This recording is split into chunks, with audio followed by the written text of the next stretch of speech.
கர்த்தருக்கு ஸ்தோத்திரம்.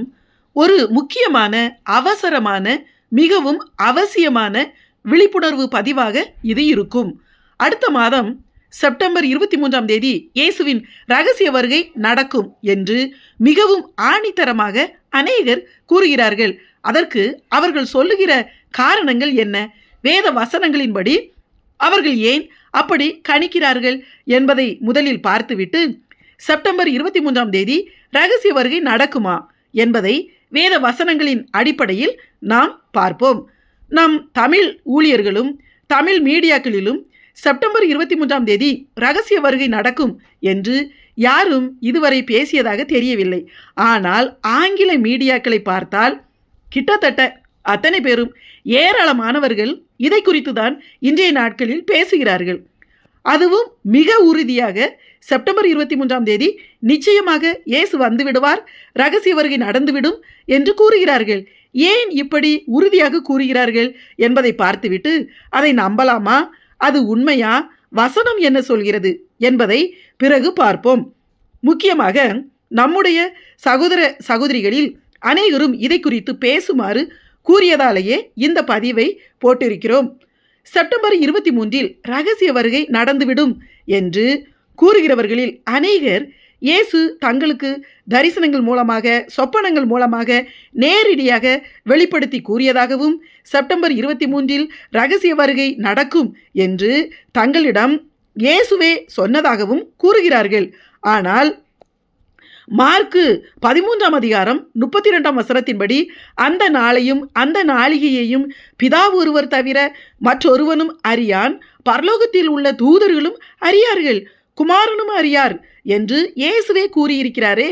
இயேசு எப்போது வருவார், எந்த நாளில் வருவார் என்று குமாரனாகிய இயேசுவுக்கே தெரியாது என்றல்லவா வசனத்தில் கூறப்பட்டிருக்கிறது. பிறகு எப்படி இயேசு உங்களுக்கு சொல்வார்? அந்த நாள் பிதாவுக்கு மட்டும்தானே தெரியும் என்று வசனம் சொல்கிறதே என்று அவர்களிடம் கேட்பவர்களுக்கு அந்த ஊழியர்கள் சொல்லுகிற பதில் என்ன தெரியுமா? யோவான் 10ஆம் அதிகாரம் 30ஆம் வசனத்தில் நானும் பிதாவும் ஒன்றாயிருக்கிறோம் என்று இயேசு கூறுகிறார்களே. இயேசு கூறுகிறாரே, இயேசு வேறு நபர், பிதா வேறு நபர் அல்ல, இயேசுவும் பிதாவும் ஒருவர்தான். எனவே இயேசுவுக்கு ரகசிய வருகை நாள் தெரியும் என்று கூறுகிறார்கள். இயேசுவும் பிதாவும் இருவரல்ல, ஒருவர்தான் என்று, அதாவது ஒரே தேவன்தான் என்பது நம் எல்லோருக்கும் தெரியும். அதன் ரகசியங்களை வேறொரு பதிவில் நாம் பார்ப்போம். மேலும் அவர்கள் கூறுகிற காரணம், கர்த்தராகிய ஆண்டவர் தீர்க்கதரிசிகளாகிய தம்முடைய ஊழியக்காரர்களுக்கு தமது ரகசியத்தை வெளிப்படுத்தாமல் ஒரு காரியத்தையும் செய்யார் என்று எழுதப்பட்டுள்ளதல்லவா? எனவே ரகசிய வருகையை மட்டும் எப்படி சொல்லாமல் நடக்க செய்வார்? எனவேதான் எங்களுக்கு செப்டம்பர் 23இல் ரகசிய வருகை நடக்கும் என்பதையும் இயேசு எங்களுக்கு முன்னதாகவே வெளிப்படுத்திவிட்டார் என்று கூறுகிறார்கள். செப்டம்பர் 23இல் இயேசுவின் ரகசிய வருகை நடக்கும் என்பதற்கு இன்னும் அநேகர் சொல்லுகிற காரணம் என்ன தெரியுமா? வேதத்தின்படி இஸ்ரேல் தேசம்தான் நாம் காலத்தையும் நாட்களையும் கணிப்பதற்கும் இயேசுவின் வருகைக்கு அடையாளமாகவும் தேவன் இஸ்ரேல் தேசத்தை வைத்திருக்கிறார். எனவே இஸ்ரேலில் நடக்கும் மாற்றங்களை வைத்து நாம் ரகசிய வருகையை துல்லியமாக எப்போது நடக்கும் என்பதை கண்டுபிடித்து விடலாம் என்று கூறுகிறார்கள். அதற்கு அவர்கள் சொல்லுகிற காரணங்கள் என்ன தெரியுமா? இந்த வருஷம் செப்டம்பர் 23ஆம் தேதி இஸ்ரேலில் எக்கால பண்டிகை நடக்கப் போகிறது. இதை ஃபீஸ்ட் ஆஃப் ட்ரம்பட் என்று கூறுகிறார்கள். இது யூதர்களுடைய புது வருஷ பிறப்பு, அதாவது அவர்களுடைய நியூ இயர். அந்த தினத்தை எக்கால பண்டிகை என்று கூறப்படுகிறது. இந்த வருஷம் மாத்திரமல்ல, எல்லா வருஷங்களிலுமே அவர்களுடைய எக்கால பண்டிகை செப்டம்பர் மாதம் மத்தியில் தான் வரும். இந்த பண்டிகையை அவர்கள் 7 நாட்கள் கொண்டாடுவார்கள்.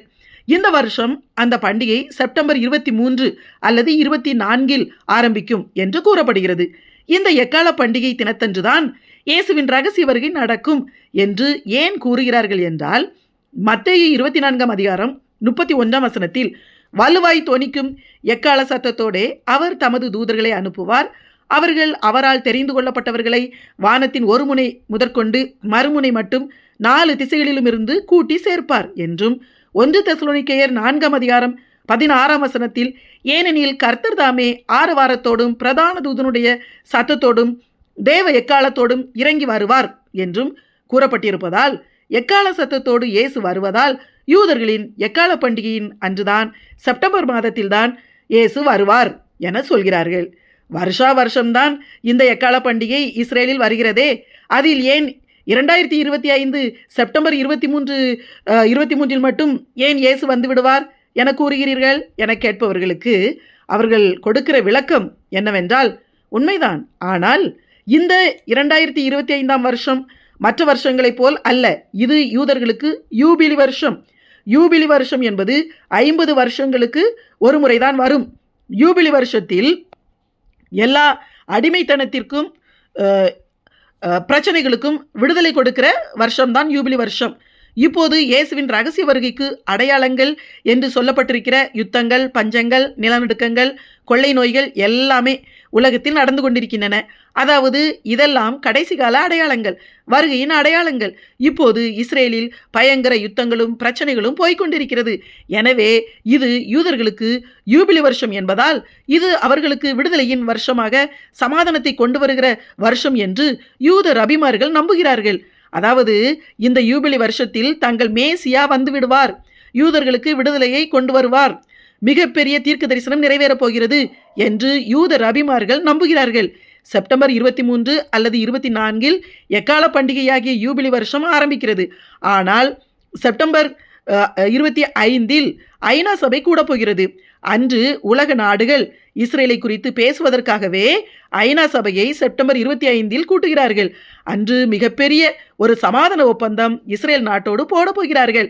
அதாவது செப்டம்பர் 23 அல்லது 24 எக்கால பண்டிகை நாளில் இயேசு வந்து விடுவாராம். வேதத்தின்படி இயேசுவின் ரகசிய வருகை நடந்த பிறகுதான் அந்திகிறிஸ்து வெளிப்படுவான். இயேசு வந்தவுடன் அடுத்த நாள் செப்டம்பர் 25 ஐநா சபை கூடுகிறது. அதில் ஒரு பெரிய முடிவை எடுத்து இஸ்ரேலோடு 7 வருஷத்துக்கு சமாதான உடன்படிக்கை பண்ண போகிறார்களாம். வேத வசனங்களின்படி அந்திகிறிஸ்து வெளிப்பட்டு யூதர்களோடு 7 வருஷத்திற்கு சமாதான உடன்படிக்கை பண்ணுவான். எனவே யூதர்கள் இந்த யூபிலி வருஷத்தில் தங்களுக்கு விடுதலை தர மேசியா வருவார் என நம்புவது போல் அந்திகிறிஸ்து செப்டம்பர் 15 வெளிப்பட போகிறான். அவனை தங்கள் மேசியா என யூதர்கள் ஏற்றுக்கொள்வார்கள். அதற்கு முந்தைய நாள் இயேசு வந்து விடுவார் என்று கூறுகிறார்கள். மேலும் சுவாரஸ்யம் என்னவென்றால், அந்த நாள் யாருக்கும் தெரியாது என்று இயேசுவே கூறியிருக்கிறாரே என்று கேட்டால், இயேசு அப்படி கூறியது ரகசிய வருகையை பற்றி அல்ல, எக்கால பண்டிகை குறித்து தான் கூறினார். ஏனென்றால் எக்கால பண்டிகை எந்த தேதியில் வரும் என்று யூதர்களால் முன்பே கணிக்க முடியாது. அது பிறை நிலா தோன்றும் போதுதான், அன்றுதான் எக்கால பண்டிகை வரும். அது எந்த தேதியில் வருகிறது என்பது ஓரிரு நாள் முன்னால் தான் தெரிய வரும். அதை யூத ரபிமார்கள் தான் கணித்து மக்களுக்கு சொல்வார்கள். அதனால்தான் இந்த வருஷத்திலும் செப்டம்பர் 23ஆம் தேதியா அல்லது 24ஆம் தேதியா என்று இன்னும் கணிக்கவில்லை. பிறை தோன்றினால்தான் கூறுவார்கள். அதனால்தான் அந்த நாள் யாருக்கும் தெரியாது என்று இயேசு கூறினார். ஆனால் ரகசிய வருகையின் நாளை கண்டுபிடித்து விட முடியும் என்றுதான் இயேசு கூறியிருக்கிறார். காரணம் 1 தெசலோனிக்கேயர் 5ஆம் அதிகாரம் 4ஆம் 5ஆம் வசனங்களில், சகோதரரே, அந்த நாள் திருடனை போல உங்களை பிடித்து கொள்ளத்தக்கதாக நீங்கள் அந்தகாரத்தில் இருக்கிறவர்கள் அல்லவே, நீங்கள் எல்லாரும் வெளிச்சத்தின் பிள்ளைகளும் பகலின் பிள்ளைகளுமாய் இருக்கிறீர்கள் என்று எழுதப்பட்டிருப்பதால் ரகசிய வருகையின் அந்த நாள் இருளின் பிள்ளைகளாகிய உலகத்தாராகிய புறஜாதியாருக்குத்தான் தெரியாதை தவிர வெளிச்சத்தின் பிள்ளைகளாகிய கிறிஸ்தவர்களுக்கு ரகசிய வருகையின் நாள் தெரியும் என்றுதானே பவுல் கூறியிருக்கிறார்.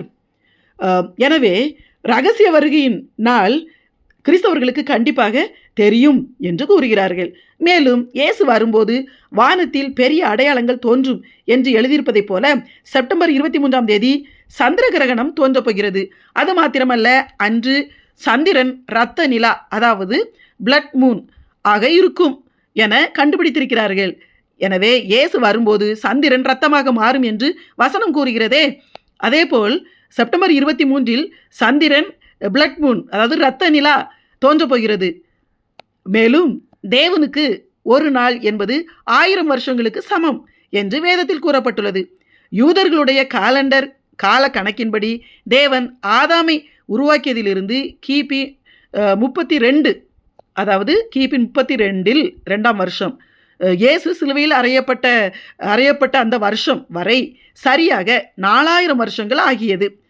யூத காலண்டர் கணக்கீட்டின்படி 2032 6000 வருஷம் முடிவடைகிறது. எனவே 2025 செப்டம்பர் 23 ரகசிய வருகை நடந்து பிறகு 7 வருஷ அந்திகிறிஸ்துவின் உபத்திரவ காலம் முடிந்து 2032 இயேசுவின் பகிரங்க வருகை நடக்கும். அதன் பிறகு உடனே இயேசுவின் 1000 வருஷ அரசாட்சி 7000வது வருஷம் ஆரம்பித்துவிடும். தேவன் 7ஆம் நாளில் ஓய்ந்திருந்ததற்கு அடையாளமாக சமாதானமான இளைப்பாறுதலின் நாட்களாக 1000 வருஷ அரசாட்சி ஆரம்பிக்கும். மேலும் பகிரங்க வருகையின் போதுதான் இயேசுவை யூதர்கள் தங்கள் மேசியாவாக பார்ப்பார்கள். அது 2032ஆம் வருஷம். காரணம் 1948 இஸ்ரேல் சுதந்திரம் அடைந்தது. அதாவது அத்திமரமாகிய இஸ்ரேல் துளிர்விட்டது. அதிலிருந்து 2032 வரை என்பது 84 வருஷங்கள் ஆகும். இயேசு பூமியில் மனிதனாக பிறந்தபோது தேவாலயத்தில் குழந்தையாகிய இயேசுவை அன்னாள் என்கிற பக்தியுள்ள ஸ்திரீ பார்த்தபோது அவளுக்கு 84 வயது. அதேபோல் இஸ்ரேல் தேசம் உருவாகி 2032 84 வருஷம் ஆகும். அப்போது இயேசுவின் பகிரங்க வருகை நடக்கும். அப்போது யூதர்கள் கண்கள் காண இயேசுவின் பகிரங்க வருகை நடக்கும். அதற்கு 7 வருஷங்களுக்கு முன்பு இப்போது செப்டம்பர் 23 2025 செப்டம்பர் 23 ரகசிய வருகை நடந்துவிடும் என்று பல உதாரணங்களை கூறுகிறார்கள்.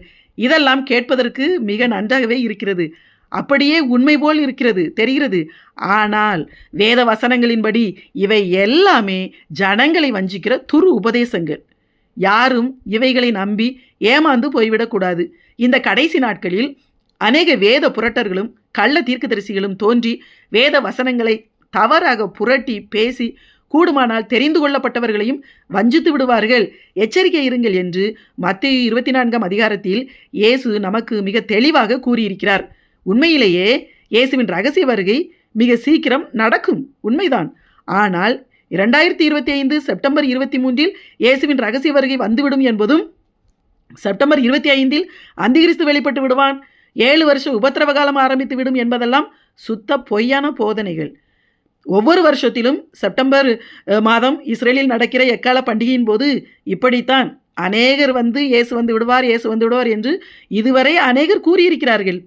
செப்டம்பர் மாதத்தை இயேசுவின் ரகசிய வருகையின் மாதமாகவே ஒரு கூட்டத்தினர் மாற்றிவிட்டார்கள். இதை நம்பிவிடக்கூடாது. இதுவரை அநேகர் ரகசிய வருகையின் தேதியை அறிவித்து அவர்கள் அறிவித்த அன்றைய தினம் ரகசிய வருகை நடக்காததால் பல நாடுகளில் பல மோசமான காரியங்களில் ஜனங்கள் ஏமாந்து போனது உண்டு. இது வரலாறு. எனவே யாரும் இவர்கள் கூறுவதைப் போல இவையெல்லாம் நம்பி ஏமாந்து போய்விட வேண்டாம்.